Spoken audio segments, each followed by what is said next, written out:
Transoceanic trade effect on other trade networks. The main effect was the connection between Europe and Asia and between the existing world and the Americas. These connections allowed for trade, exchanges of ideas, and the formation of colonies. The European presence in trade did not greatly influence the other participants. There was little European involvement compared to the existing trade, and the Europeans did not provide any new or valuable products to the trade system. After Magellan's death in 1521, a fellow navigator, Juan Sebastian, or El Chapo, led the expedition in the Philippines, back to Spain by crossing the Indian Ocean and the Cape of Good Horn, completing the first world circumnavigation in 1522, and connecting the world's two hemispheres for the first time. Discovery of ocean passage between Philippines and Spain by Andres de Urdaneta in 1565 led to the establishment of Manila Galleons. Remarkable new transoceanic maritime renaissance. Chinese maritime activity. It had expanded into the Indian Ocean region with the naval led by Ming Admiral Zhang He, which enhanced Chinese prestige. Zhang He potentially reached North America. Had Chinese continued to explore, they would have dominated colonial power. Ming abruptly stopped naval voyages for belief they contradicted Confucian values. Portuguese development. It led to increased travel to and trade with West Africa, and resulted in the construction of a global trading post-empire. The Portuguese had only a portion of the New World due to the Pope's decision to split the New Worlds between them and Spain. The Portuguese had taken the lead. Inspired and backed financially by Prince Henry, the navigator Portuguese explorers sailed south down the coast of Africa in hopes of finding a route to the Far East. Along the ways to make a profit from their voyages, Vasco da Gama led the first fleet around Africa to India, arriving in Calicut and starting a maritime route from Portugal to India, then proceeded to Southeast Asia where they reached Japan in 1542, 40 years after their first arrival in India. On the left, there's a map that shows Chinese maritime trade from 1368 to 1644. They were leaders in the gold and slave traders. They established posts in Guinea and Angola and a few island plantations to support their business ventures. Northern Atlantic crossings. New social and political elites changed. They also restructured new ethnic, racial, and gender hierarchies. Because of imperial conquest and widening global views, new political and economical elites were formed.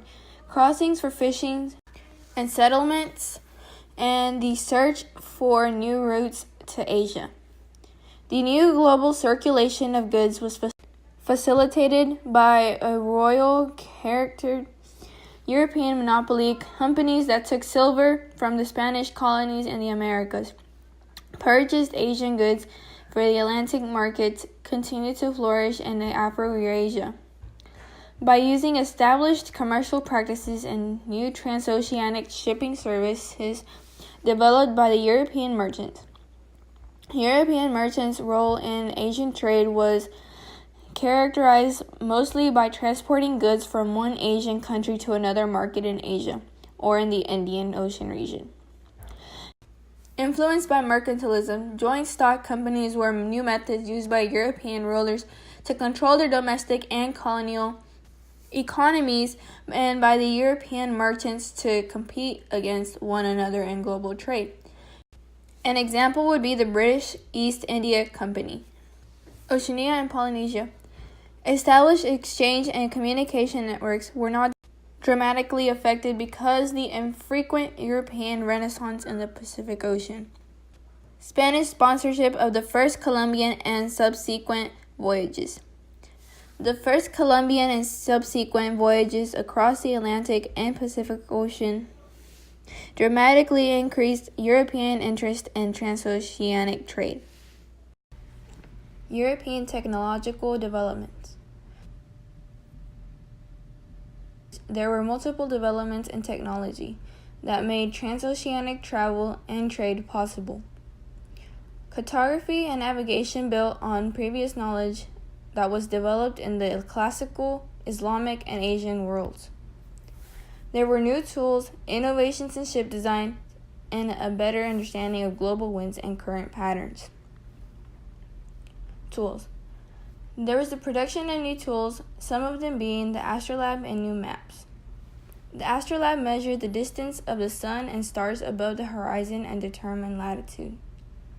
This tool helped when traveling to show where travelers were on their map. There were also multiple new developed maps that helped travelers. All empires benefited from them when it came to trade. On the new maps, it displayed all different trade routes the travelers could take. This had made it quicker for the travelers to reach to their destination. On the right, you will see a picture of an astrolabe and a map that Europeans used. Along with new tools, there were also new ship designs. New ship designs included caravels, carracks, and flutes.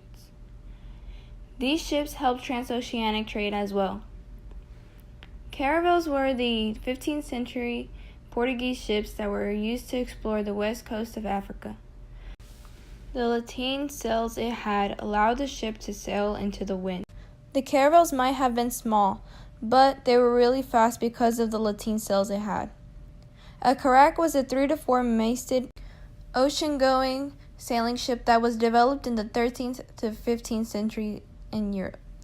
These ships were used to trade along the Africa coast, Asia, and America. The flute was a 16th century cargo ship that could carry twice the amount of cargo for a lower price, with half of the crew. These ships were good for Europeans because of the amount the ship could carry. In 1670, flutes carried 1/2 of all European sea trade. The global circulation of goods was facilitated by royal chartered European monopoly companies that took silver from Spanish colonies in the Americas to purchase Asian goods for the Atlantic markets. Regional markets continued to flourish in Afro-Eurasia by using established commercial practices and new transoceanic shipping services developed by European merchants. European merchants' role in Asian trade was characterized mostly by transporting goods from one Asian country to another market in Asia or the Indian Ocean region. Commercialization and the creation of a global economy were intimately connected to new global circulation of silver from the Americas. Mercantilist policies and practices were used by European rulers to expand and control their economies and claim overseas territories and joint stock companies. Influenced by these mercantilist principles were used by rulers and merchants to finance exploration and compete against one another in global trade. The Atlantic system involved the movement of goods, wealth, and free and unfree laborers, and the mixing of African American and European cultures and people. Global silver basically equaled global commerce. The Ming Chinese government began to pay official salaries and collect taxes in silver. Silver deposits in Japan and Spanish territories in the Americas were discovered around about the same time. In 1571, the first Manila galleon carried silver from the Americas to Asia and returned with silk, ivory, spices, and other goods. Silver from the Americas also went to Spain and then was sent to South Asia and China for Asian goods. Europeans now had the resources trade heavily in Asian goods. Global trade was then born. Millions of deaths in Spanish mines in Mexico. There were millions of deaths in Spanish mines in Mexico and South America. Spanish economy boomed, then busted. The Spanish government had went bankrupt as silver values dropped, and the Spanish government policies and upper-class spending on luxuries wrecked the economy. Other European empires profited from the movement of goods. Japanese government and the Tokugawa shogunate created policies that expanded the Japanese economy while the government centralized power. Chinese demanded for silver affected by global markets and fueled global trade. Commercialization in China increased the economy and grew even as the Ming Dynasty fell and the Qing/Manchus took over.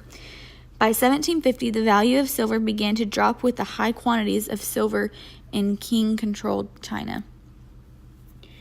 Mercantilism is an economic theory developed in the 16th to 18th centuries, holding that a government should control the economy and that a nation should increase its wealth by selling more than it buys from other nations. Mercantilism is an economic theory and practiced in common Europe from the 16th to the 18th century that promoted governmental regulation of a nation's economy for the purpose of augmenting state power at the expense of rival nation powers. It was the economic counterpart of political absolutism. Mercantilism became popular in Europe around about the 1500s. The system was based on the understanding that a nation's wealth and power were best served by increasing exports and collecting precious metals such as gold and silver. The Atlantic trade system is also the best-known triangular trade system. It is the transatlantic slave trade that operated from the late 16th to early 19th centuries, carrying slaves, cash crops, and manufactured goods between West Africa, the Caribbean or American colonies, and the European colonial powers, with the northern colonies of British North America and especially New England sometimes taking over the role of Europe. The transatlantic slave was the biggest deportation in history and a determining factor in the world economy of the 18th century. Millions of Africans were torn from their homes, deported to the American continent, and sold as slaves. The new connections between the Eastern and Western hemispheres resulted in the Columbian Exchange. The Columbian Exchange was the widespread transfer of plants, animals, slaves, culture, technology, and ideas between the Old World and the New World in the Americas. European colonization in the Americas led to an epidemic of European diseases, which the natives were not immune to. The diseases included influenza, smallpox, and measles, which affected the natives since it killed 90% of their population, which this led to the Europeans being able to conquer the natives easily since they were all killed off or weakened by the diseases. In addition, Europeans as well brought a transfer of rodents such as rats and mosquitoes into the new land by their ships.